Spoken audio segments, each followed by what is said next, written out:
Hello, my name is Raven Donnelly, and I'm in Music Appreciation Professor Parker's class at Atlanta Metropolitan, and I will be presenting The Beauty of Jazz.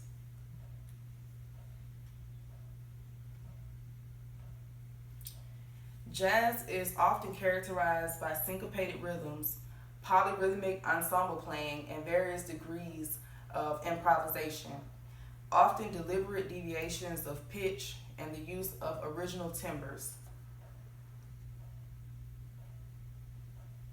That jazz, it is an improvisational musical form. It is influenced by both European harmonic structure and African rhythms, developed partially from ragtime and blues. Jazz originated um, from the Western African tribes. Their musical sources traveled with them to the North American continent during the slave trade. They were able to partially preserve them against all odds in the plantation culture of the American South. The customary instrumentation, including the banjo or guitar and percussion, derived from West African tradition. Um, During the slave trade, there were some tribes that were able to still practice their um, their traditional music and dance styles, but there were others that were highly restricted to attending white only activities and white gatherings like church and stuff like that.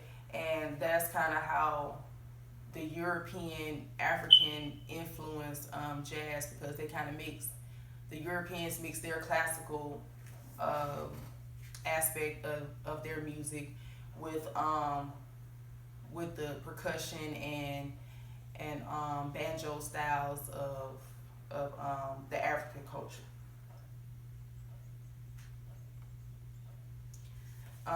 Jazz was considered a composite matrix. It became America's most popular entertainment. It derived from the West African tribes, as I mentioned before, and it emerged in New Orleans, Louisiana in the early 20th century. Um, what I read about the composite matrix is that it kind of intertwined with them being in the plantation um, and the music that they made out there, um, and along with them being pallbearers and different stuff like that, um, and it became the most popular entertainment because it made its way um, pretty much mainstream, and not just a part of their tradition. It became a, a part of entertainment at different functions and stuff like that. And in New Orleans, Louisiana, I read that they had Congo rings, where the African tribes would get together and make music and do dances, and that was discovered in New Orleans, Louisiana, in the early 20th century. Um, there was different styles of jazz. I chose two to talk about, which was ragtime and swing. Ragtime was popular from 1899 to 1917.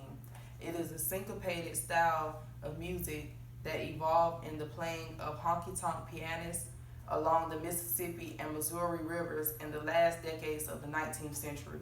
It was influenced by minstrel shows, black banjo styles, and syncopated offbeat dance rhythms of the cakewalk, and also elements of European music. Scott Joplin was called the king of ragtime. Um, what was interesting about ragtime is that, oh, and swing, is that African Americans never really got um, their their notability for their contributions to jazz. They often overshadowed their accomplishments with the white musicians of the time, which is how Scott Joplin became the king of ragtime, or is considered the king of ragtime. Swing music. It was popular from the 1930s to the 1940s. It was played with larger groups, about 12 to 16 players, and they often did higher portions of written music, and it also became popular, the riff style, which is where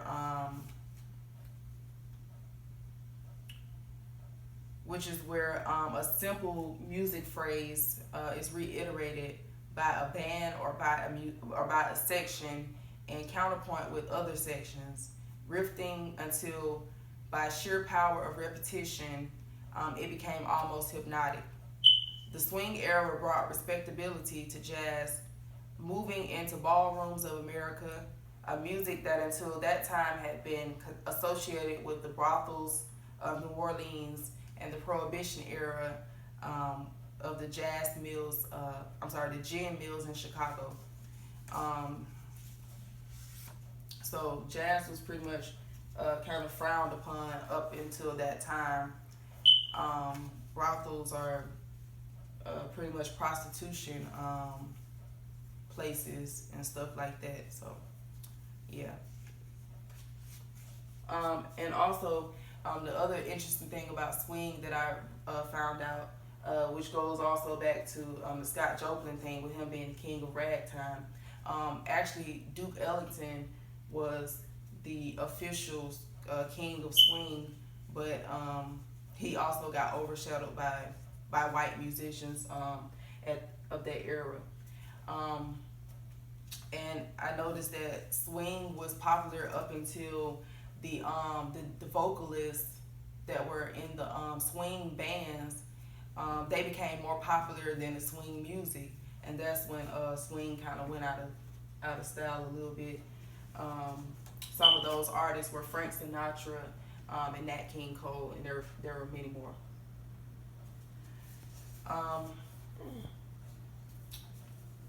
Duke Ellington, he actually was, he and Fletcher Henderson, they started the first orchestral jazz band in the late 1920s.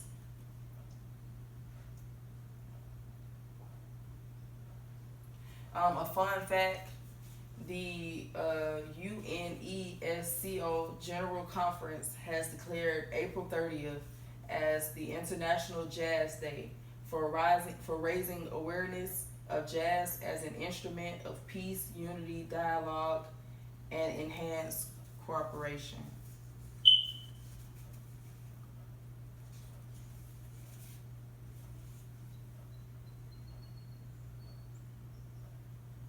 These are my references. The end. Thank you. Oh, thank you, my finger getting All on my video. Okay. That was during almost 9 minutes. I didn't know it was gonna be